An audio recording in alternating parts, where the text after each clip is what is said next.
Hello there, people and listeners of the Hungry Podcast. Today I'm absolutely thrilled to welcome Bryony and Josh from Unleashed to the podcast. Today's episode is super special. We're going to be doing a supply chain therapy sesh because everyone needs a supply chain therapy sesh.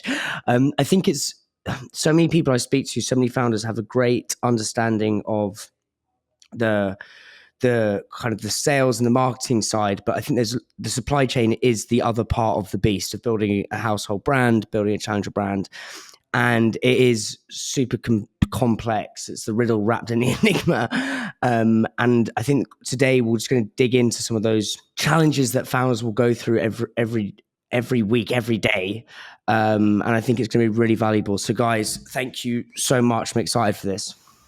Thanks for having us. So what I want to start with is I think let's actually just get a definition of what supply chain is. I don't know, because as I say, I'll ask a lot of dumb questions, but going through that, starting with that, and then we can work into some of the ways the therapy session can commence. Yeah. Josh, do you want to give your definition first? Because mine's short and sweet. Well, why don't we do the short and sweet one first? Or do you want to make me look like a massive overthinker by giving that after? Well, you are a massive overthinker. So for me, it's everything from, the ingredient, the person who's giving you that ingredient, right through to the person who takes your product home and tries to work out what to do with the packaging. It's really top to tail.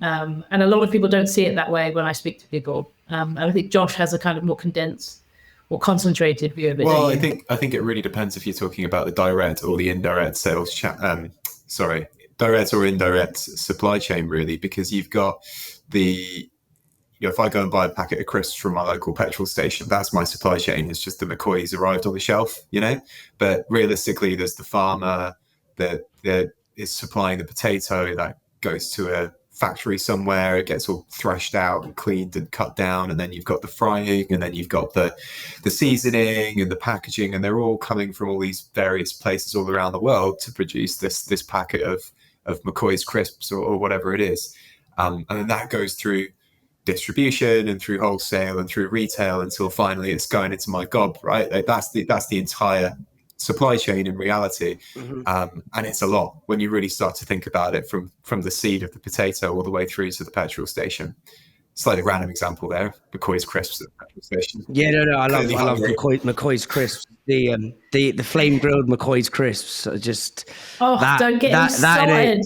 That in a meal deal. If you get a meal deal, honestly, it's revolutionary getting a meal deal. Have you tried the chip shop curry sauce flavor yet? Because that's game changing. No.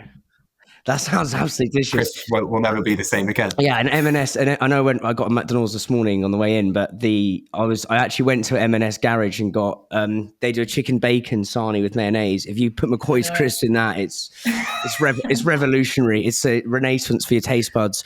But I thought you said there, mate, it was fascinating about the indirect versus direct supply chain. What is the difference on those two? Well, I suppose, if we're talking about as a business, right? So we'll go away from me eating crisps now. If you're a business, you really just have a relationship with the supplier, right? And it might be 2 or 3 different suppliers. You could be talking to the people that provide the packaging, the people that maybe even fry the potato in the first place, and you've got a co-packer. Those could be, your 3 people. But realistically, you're not normally, at least the people we speak to, they're not normally the ones that are buying the seeds and sending them to the farm, right? That's all happening before their involvement. So it's really about what happens in your sphere of influence and what doesn't. Mm-hmm. And trying to track what happens outside of your sphere of influence is, let's be honest, pretty much impossible. I did work at a software company where that was their sort of go-to-market was we can eradicate all of the waste in your supply chain going all the way back. And to actually get visibility on that is pretty much impossible. I'm sure somebody's going to prove me wrong at some point, and I'm going to look really stupid in this podcast, but I hope they do manage to do that. But really, it's just about what you're responsible for and what you're not necessarily responsible for. And I think that's what I mean when I say direct and indirect. So people listening to this is kind of direct supply chain, what they can actually control and focus on, not macro factors like the war or fill in the other nefarious things that are going on. So let's start with founders are not supply chain experts and the goalkeeper. I think that's a really interesting starting point. And so do you want to just take us through that and how can founders and or supply chain managers work on that or work through that? It's a good question. I think if you're a founder, right, so why do you get into business in the first place? Is because you have an idea for a really great product, really great brand, or it's something that you cooked up in your kitchen and you just want to show the world. You didn't get into business to have loads of conversations with suppliers and pour through spreadsheets and negotiate over price on an ounce of whatever it is. And there are people out there that are really, really good at that stuff, either because they've done it before and they're trained in it, or because they've just got this kind of innate bunch of geeks, basically, like me, who just really, really enjoy that kind of thing. And founders don't tend to be that person, broadly speaking. They love the brand, they love the networking, they love all of that stuff. And I think how to kind of get around that, I think my advice, generally speaking, is just look at the people that you've got, and who is really in that headspace and who gets a kick out of that. There's probably going to be a bunch of people around you that wear a lot of different hats. That's what we hear a lot. Like when we first speak to any business really that's kind of struggling with supply chain, I tend to open up the call with just like, tell me who you are and what is it you're responsible for. And if we're talking to like a room of 5 people, generally at an SMB, everybody goes, like everything. And that's kind of a problem, to be honest with you, because those people aren't going to be good at everything. So I think that my first bit of advice is just look at what those people are good at. And the people that are good at, as I said, negotiating with suppliers, getting clarity on lead times, understanding what the costs are, maybe with some assistance from people in finance and things like that, obviously, just start to carve off like their posting on LinkedIn and their, sort of brand stuff and maybe even their sales responsibilities, and just start to focus them in on that. If you're doing this and saying, looking at the people around you and going, well, actually, nobody here is particularly interested in the supply chain or the purchasing or the production or the costs, go and find yourself a supply chain manager, because there are some really, really smart people out there that have done this before. And so, it tends to be when we first start speaking to people, they're either all wearing the same hat and they need to start thinking of it differently, or they've found somebody in the business that can step up into that role, or it's, this guy's from, wherever it is, islands. Yeah. Mm-hmm. And that they've built that business before and we've brought them in to sort all of this out. So those are the two things that you can do if you find yourself in that position. Hey guys, thank you so much for watching this video. Honestly, means the absolute world to me. I'd be so grateful for a small favor, please. It is so hard growing a YouTube channel. It is so bloody hard. If you please enjoy these videos, just click the subscribe button. More subscribers equals bigger guests equals better conversations, and hopefully you can learn more as you build your food and drink brand. Thank you so much. There's a personality type, Dan, that we find the more we talk to people, and a lot of people do talk about this personality type, and they're kind of A-type personality types. They don't need to have a degree in supply chain management. They just need to be the people that enjoy being organized and following process. It's basically not me or you, probably anyone remotely creative. It needs to be someone that enjoys following process and enjoys being organized. And I spoke to Ned Neville Rolfe from Sapling Spirits about a year ago, and he was like, he's ex-hospitality, and he said, and he enjoys being organized, and he said that the people who have worked in hospitality often are a really good fit for this role because they follow process and there's a way of doing things. So he says basically don't trust the creatives. You need to find an A-type personality, basically. Yeah.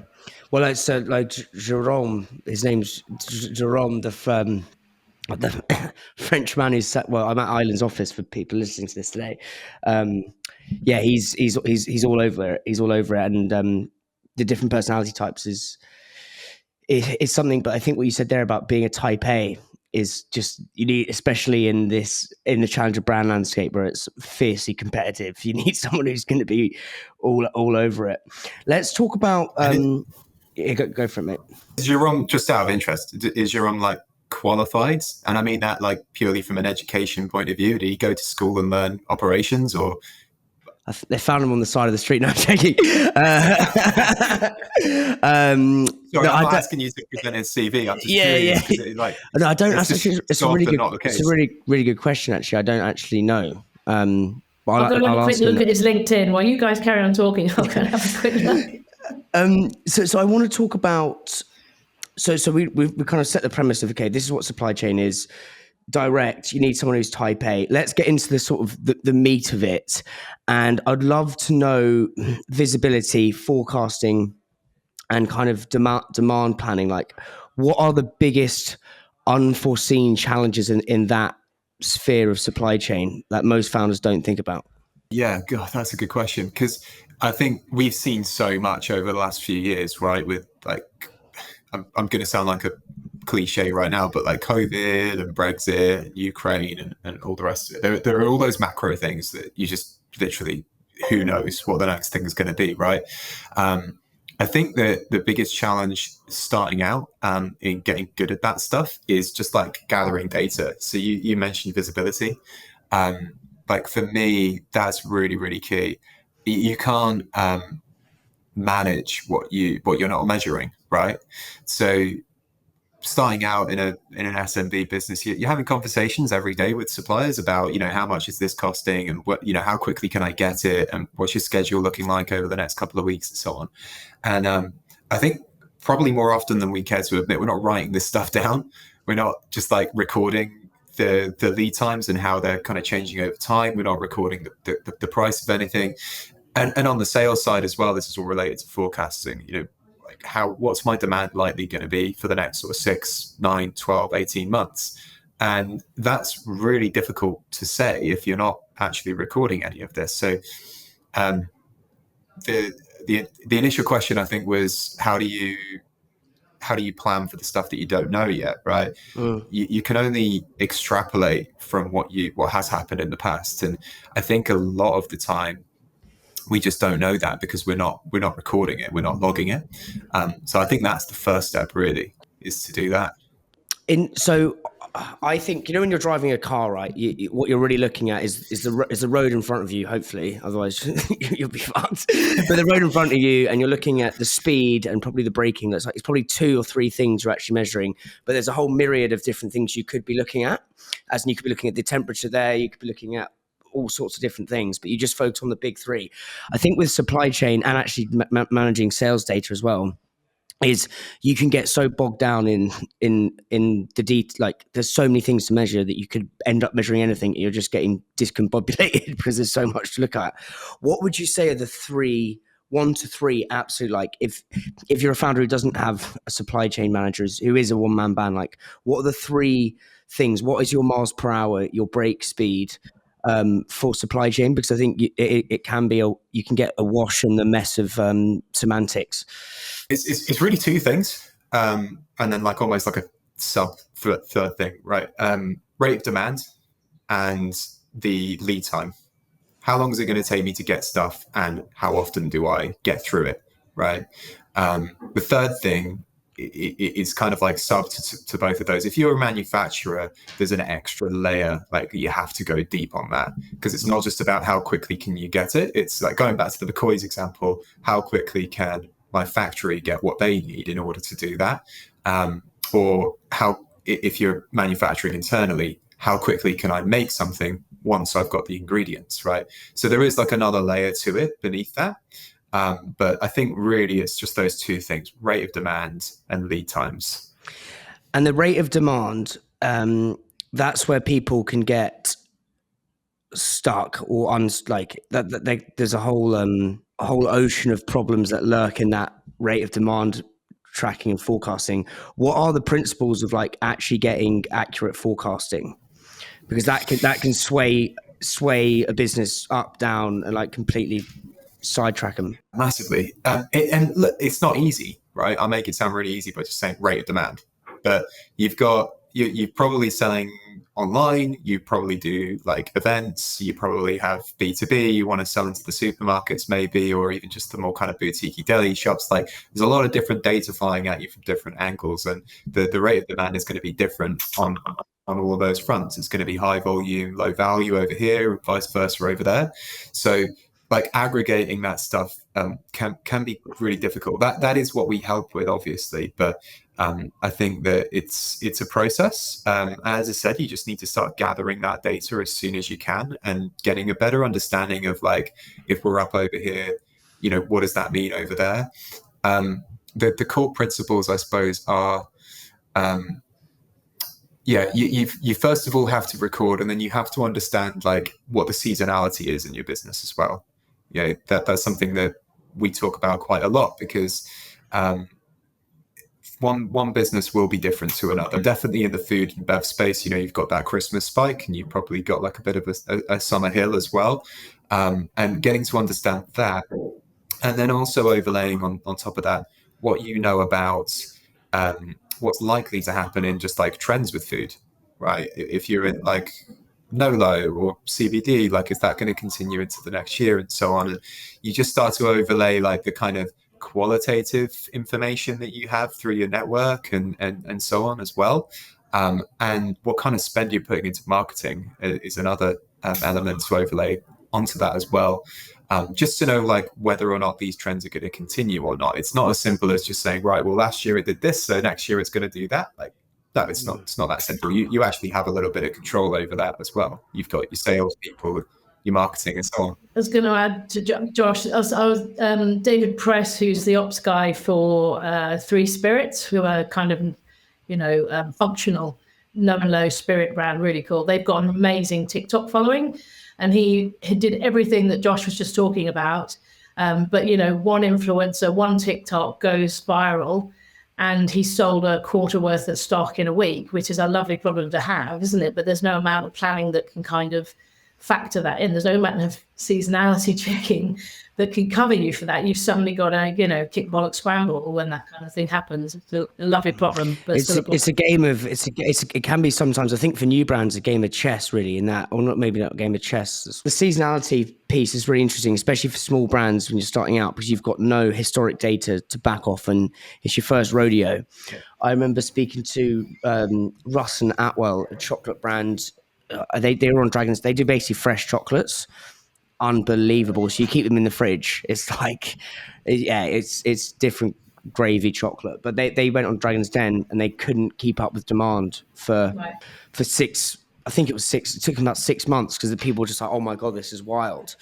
So I suppose you're always trying to. But then on the other side of it is you don't want to buy the stock, because then you've got all your cash is in stock, and then then that can be. Well, I don't know what the word is. What's it when the stock's like kind of like not rotting but wasting? What's that phrase?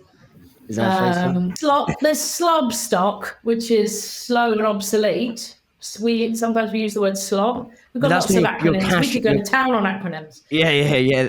That's when your cash is like your cash is in stock. That's basically what I'm trying to say. Which you don't overstocking. Yeah. So that's a dance, isn't it, of balancing the as you say, the demand versus what you're holding in, because if you don't get the stock and you get the demand, then you're really up shit creeks. You haven't got this. So that's a delicate balancing act. And you'll find a lot of our customers are sort of looking at things weekly these days, and have been ever since things went up the Swanee from a supply chain point of view. They were maybe doing monthly forecasting before COVID, China, if we look back to that earliest marker of the disruption, the most recent disruption, one of our Temple Cycles, lovely little bike brand, quite big bike brand now, they went from monthly forecasting to weekly, looking at everything they could get their hands on every week, just to try and better forecast. And that's all you can do, really. I mean, there's only so much you can do, isn't it? Isn't that right, Josh? Yeah, definitely. yeah, there is only so much you can do. Like we're not wizards, you know. Like supply chain managers don't actually have a crystal ball, but as I said, good data is the starting point.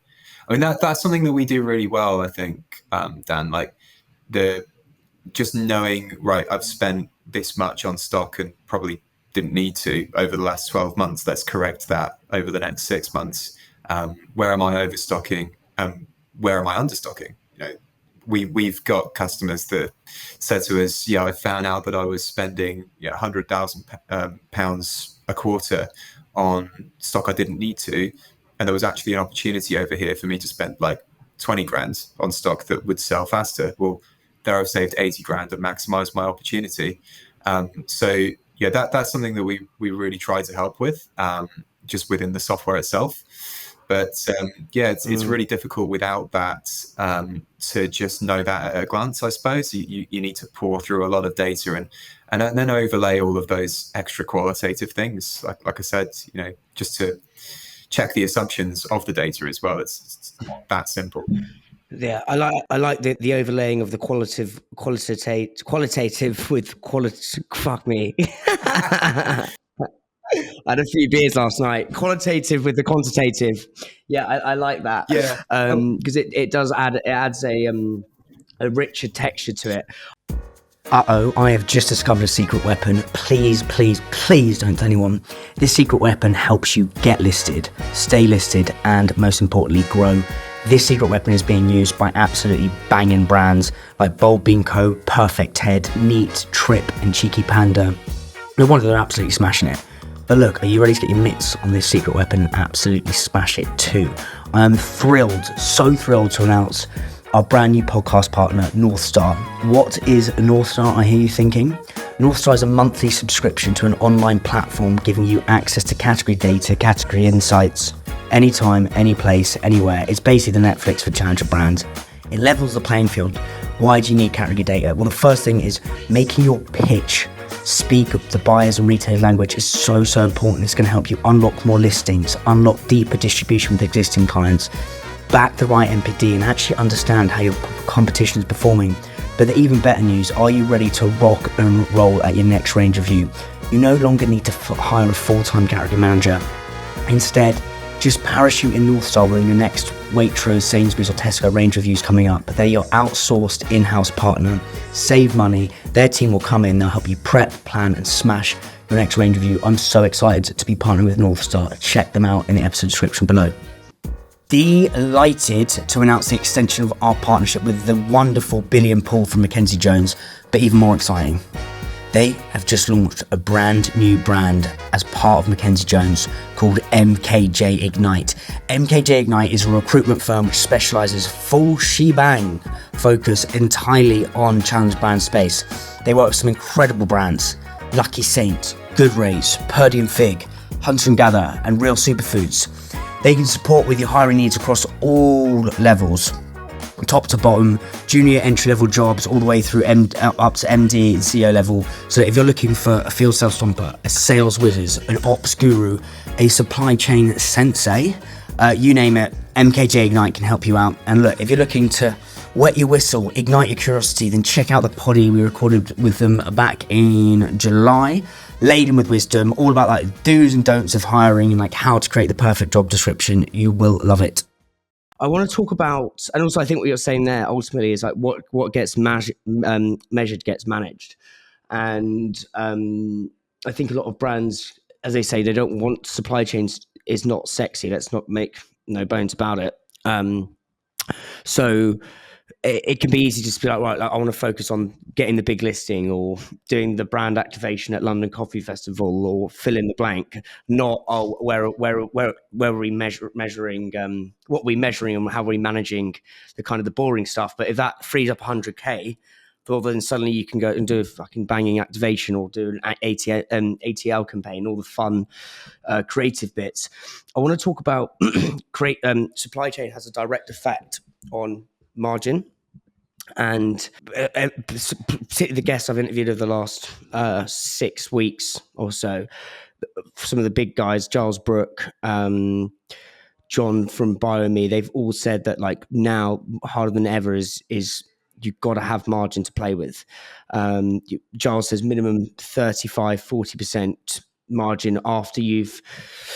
He says there's a thing called true gross margin, which is, again, founders, if they want, they can kind of lie to themselves about what true gross margin is, because you can not factor in, this is in retail, like not factor in your promo spend, not factor in your media spend, not factor in your any other kind of sampling or cost of business, and you think you've got a way higher margin than you actually do, and then when it comes down to it, it's like, oh fuck, there's bugger all in the pot.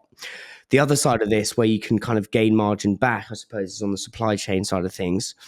And there are, even if this is 1, 2, 3% increments, you do them enough, they compound. I'd love to get into some of these. So with everything you guys know, with all your kind of brands you speak to, what are some of the ways people can claw back margin through supply chain? Yeah, it's a great question. I think that one of the big things is just looking at, first of all, you need to buy in bulk, right? And that's just a really, really simple answer. Don't be buying, really small quantities frequently because you want to keep your cash flow low. Make the decision on what's going to sell and really commit to that, at least in the short term, and just start thinking in those terms. Be prepared to invest in large quantities of stock where you can see that that's going to be a winning strategy.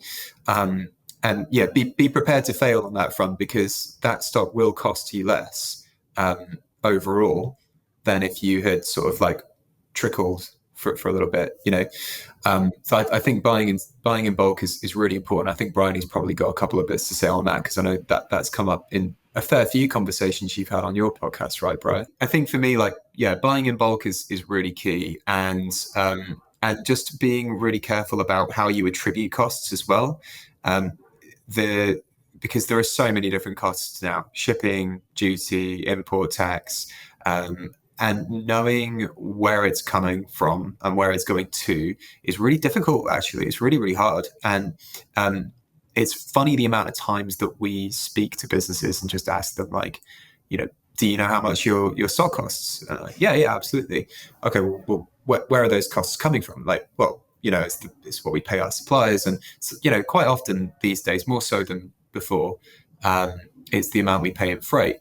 Okay, what about this? Oh, yeah, we don't count that as cost of goods. That's a cost of sale. What about that?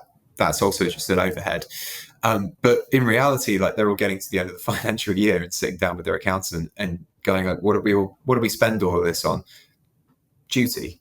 Yeah. Okay, cool. But where are we putting that? How are we actually factoring that into the margin on each of these products? Because some products will be duty free and others won't. So, just trying to get a handle on that stuff can be really, really difficult. That's something that we help with a lot. I think when you talk about marketing spend and things like that, we do tend to think of that more as just a cost of sale and a cost of growth. I think for us, the really important thing is cost of goods sold. And I suppose that's where you start a whole philosophical. Yeah, sorry to interrupt. Yeah, so in terms of clawing back margins, we've got obviously buying in bulk. I think the attribution of costs, what's actually going into your cost of goods. Could you define cost of goods and define everything that goes into it? Because I think, as you say, things can wander around on the P&L. What do you think what are the things that absolutely should go into the cost of goods? Yeah, good question. I think it really, the simple answer is anything that you spent money on to get that product into your business, to bring it into your org. And that could be anything, right? But marketing, to use your example, would be a cost of sale. Your social media spend, that's the amount of money it costs you to win that sale. It's very different from cost of goods. So yeah, it's anything. Do you want to list them out? Do you want to give us Josh, give us a nice list? Sure. Ingredients, packaging, import tax, freight, the amount of time it spends on the water, that's all a cost of goods. And with everything, what are some of the other hacks in terms of the speed going through the warehouse and stuff like that? The efficiency, what are some of the other efficiencies people can focus on to begin to claw back some margin? You're talking cash caught up in stock, aren't you? In a way. Yeah, basically, like I'm not supply chain doesn't exactly float my boat, but I'm joking. But as in, it's I don't know what you're talking about, Dan. The as in I haven't worked closely to it, if I'm being brutally honest. It's just kind of been through working in these brands and understanding it. But one thing I've heard a lot is the speed of stock going through is a great way to get efficiencies. I'd love you to please talk about that. Yeah, so we are actually about to start doing some really cool stuff in this area. But I think that the key thing is, if you're a manufacturer, how long is it taking you to make stuff, right? So the time it spends in the production facility, the time it spends on the water, that's all really key stuff, right? And it may be just as simple as looking at your freight forwarder and saying, like, can we get it here any quicker? Freight forwarder. Sorry, yeah, freight forwarder. So the guys that just send the massive container ships, basically. It's like a courier, but like on steroids, basically. So, is there a logistics company that could get this to me quicker? But, potentially it costs me a little bit more. I need to drop a bit more money at the front door, but like it's going to get to me a lot sooner. That could be a more efficient way of working. And particularly when you're working with short days stock, that it will give you more opportunity to sell, right? So that's one way. That's one thing you can look at. Another thing is the warehouse itself. Like, is my warehouse actually set up efficiently? Do I have things in bin locations? Bin location being just a spot on a shelf where that product lives. It's amazing to me how many businesses manage to scale without actually just sitting down and drawing a map of their warehouse and saying, right, okay, well, let's put this over here and that over there. And then that way, when an order comes in, we know where we're going, right? Far too often, you just haven't taken the time to sit down and think that stuff through. And then, labor time spent producing stock is another really big cost. And if you can increase efficiencies in that area, then time is money, right? So I think it's a really good point. Oh my God, I am so excited. It feels like Hungary is finally swimming in the big leagues. I can't believe this. It's absolutely mental. But delighted to announce that Big Fish, yes, Big Fish, are partnering with the podcast. Perry's been on the podcast 3 times. Listeners absolutely love it. Some of our most downloaded and cherished episodes of all time. But Big Fish are behind literally so many brands in your cupboard, in your weekly shop. Charlie Bigham, Year Valley, Tyrrell's, Clipper Tea, Goo, Rana. I mean, mate, the list is longer than the River Nile. But they also share risk and invest in brands that they really believe are a force for good. That are brands that they believe are going to be the next big thing, like Howder, the snack that gives back. But even more exciting news, Big Fish want to speak to the next wave of small challenger food and drink brands that are destined for big things, the raconteurs, the movers, shakers, buccaneering visionaries. So look, if you want to speak to Big Fish and just have a chat, get your brand in front of them, then drop me a message. My mate Louis from Local Beer, Amazing Beer, was in their office, aka La Fish Bowl, last week, chatting to Perry, Freddie and the Big Fish crew. So drop me a message if you would like to speak to them. Bryony, our beloved sponsor, are helping build the fastest growing challenger food and drink brands. Look, if you're a small brand just starting out and need your first indie stockist, your first 100 stockists to wholesale, Bryony are the platform to categorically speed that up. But if you're a big brand wanting to get bigger, Bryony are also insane. They make field sales marble smooth, silky slick. They're just epic. Ollie's been on this podcast twice actually. They saw a 29% uplift in sales when using Bryony to check major malt listings availability. Insane. 29% uplift by downloading an app. Insane. Lucky Saint, my boy Aaron Duff, who's coming on this podcast in a couple of weeks, he uses it to manage a team of 30 people, and Lucky Saint have unlocked 500 draft listings by using Bryony. Look, you've got to get involved with this stuff. It's absolutely insane, and it will categorically change your life. It's just the sickest platform. I use it all the time at Islands. Well, I was just going to tell you a little bit about sort of our latest findings. We run a quarterly, we've called it Manufacturing Health Index, but we've been running it for about 18 months now, and it just tracks about 16 sectors across 3 of our key markets: UK, Australia, New Zealand, and it gives you the kind of we look at key performance indicators in this kind of big data set, which is lead time, sort of overstocking, and something called GM ROI, which is basically an indication of profit per pound of stock you hold. So we bundle all this together and have a look at things. And our latest results for Q4 last year, so running up to Christmas last year, they were really buoyant. Like lead times are down. People are bringing their stock down for the first time in a long time. And many of the sectors are up quarter on quarter so the GM ROI is about £2.33. If you look at that, the food sector, on the other hand, and we've spoken about this before, Dan, is flatlining. So it's at like £1.44, and it was £1.44 last quarter, and year on year it's down 4p.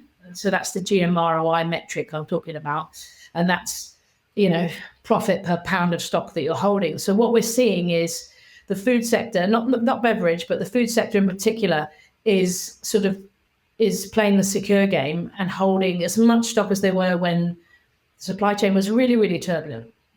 And we're trying to, obviously being asked why that is, and I know you've got your thoughts on it as well, but they're just sort of playing that safe game.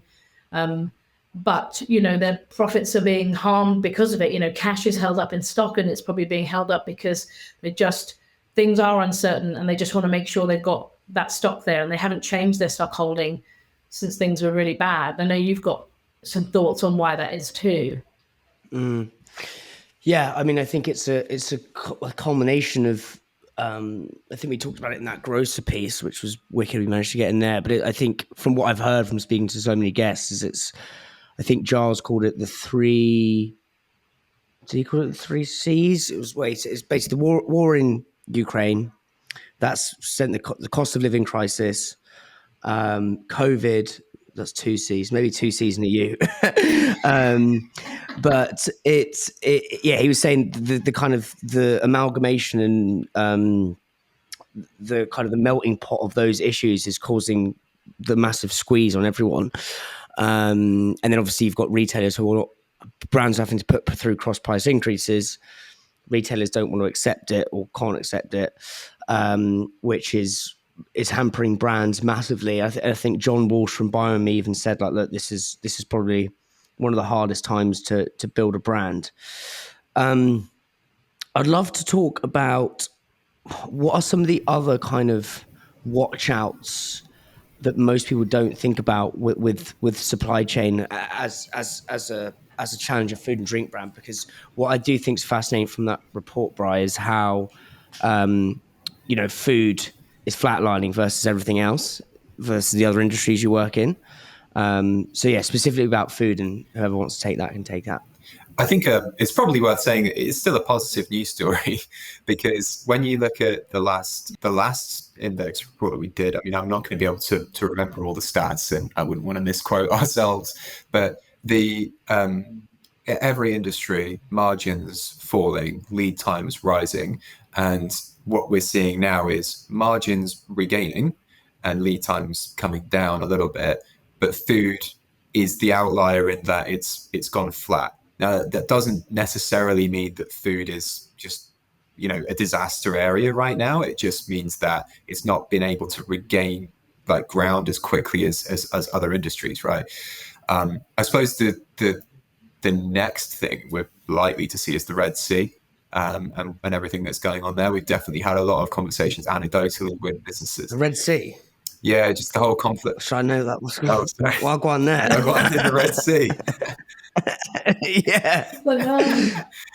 Yeah, I mean, it's really weird, isn't it? Because like just stuff happening on the other side of the world, it makes such a big difference to to profitability and all the rest of it. Just everything that's happening over in Gaza. There's a lot of conflict in the Red Sea region, and it's a really big travel strait for international commerce. Shipping lanes, yeah. So a lot of shipping lanes coming through here. It's the new Suez crisis, right? Bryony? Yeah, Suez crisis. It's the Houthi rebel stuff. They keep trying to board ships and. But I didn't realize that how that, as you say. So I didn't realize there was a shipping route through there.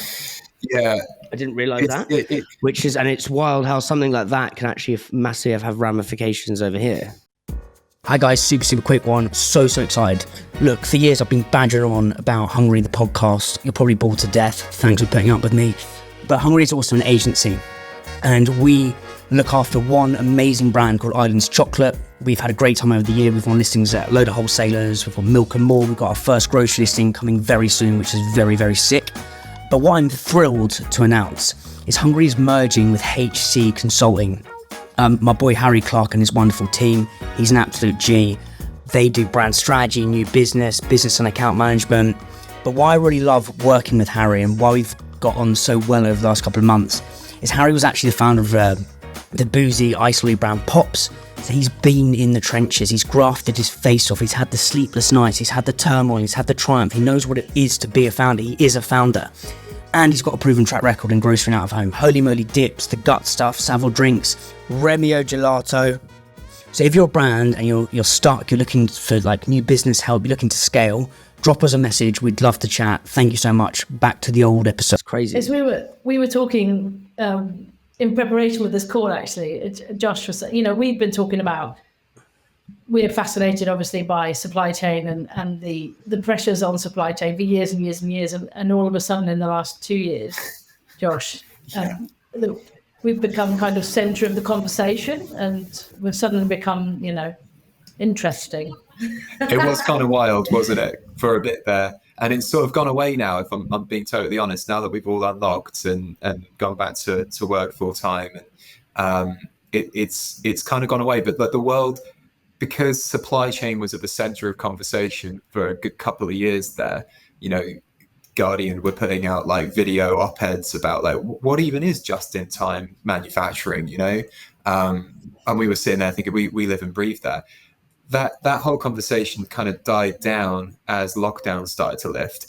And I think there's just an impression generally, like when I speak to people that aren't like living and breathing this really nerdy, boring, unsexy world like me and Bryony are, that's still like the status quo.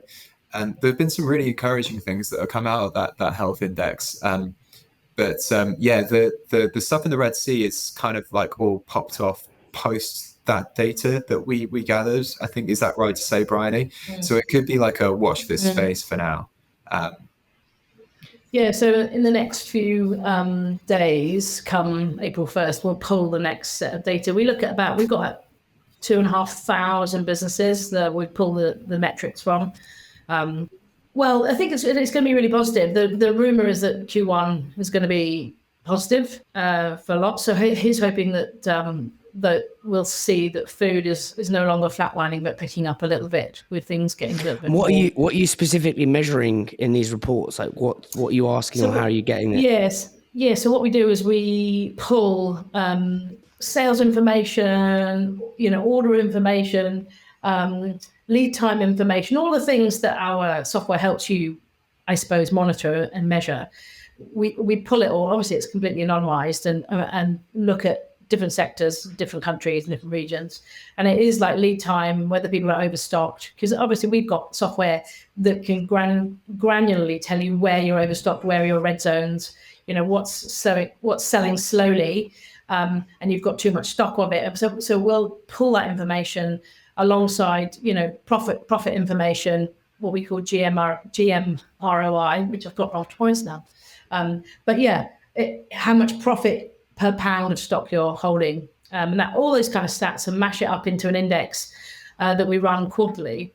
And it just gives it's a really nice way. It obviously helps the team as well. Like when we're talking to customers from certain sectors, it really helps us to know where they are, what their climate's like, how they were doing quarter on quarter, year on year from a performance point of view, the pressures that they're under.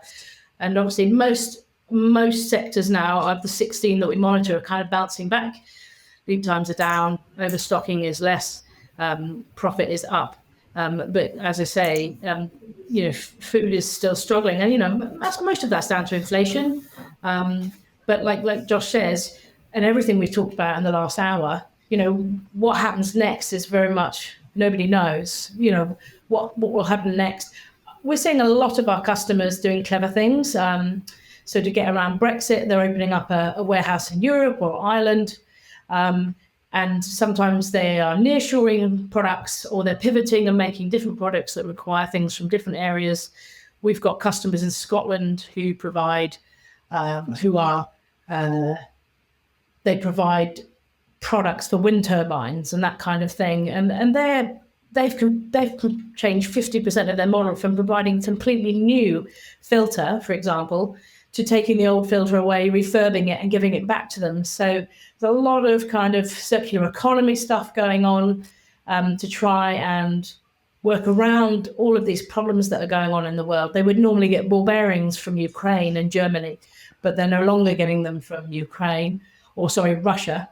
They're getting, they've changed their supplier, they've changed the way they do things to try and better meet the sort of macroeconomic issues that are going on. So it's fascinating. We're in a really privileged position, and Josh and I obviously have been here far too long, and we love what we do. We love the fact that we're helping these challenger brands, and right through to these really kind of smaller family firms who are working with industrial machinery or raw materials, or they're in the green energy space. It's a very privileged position. Mm. No, it's endlessly intriguing, and as you say, what I kind of love. I've got this in front of me now. Islands, like the journey to get to this, for me to stuff this in my gob, like relentlessly, like I do.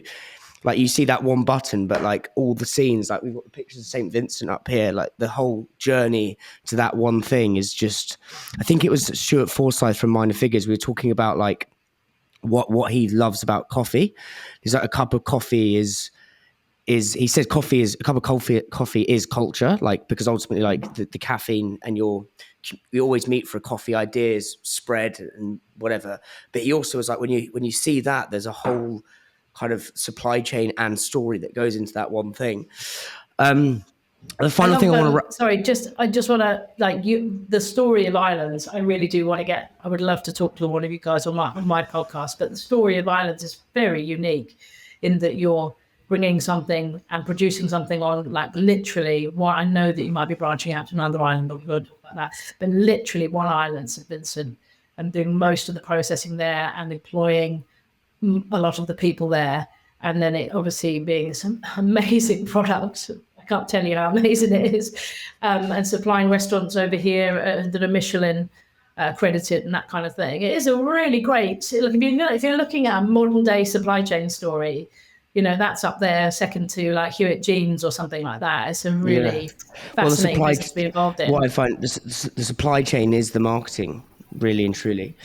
So we should be asking you how to do it, Dan.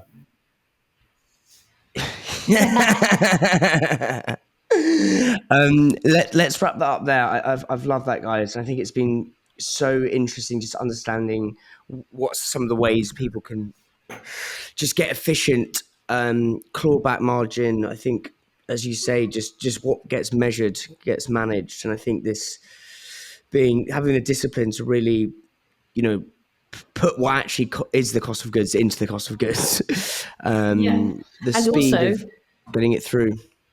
Sorry. Go for it. Go ahead. Go for it. Oh, I was just going to say, it's coming right back down to the beginning of the conversation. It's having the right person do this, and there are so many people that we talk to.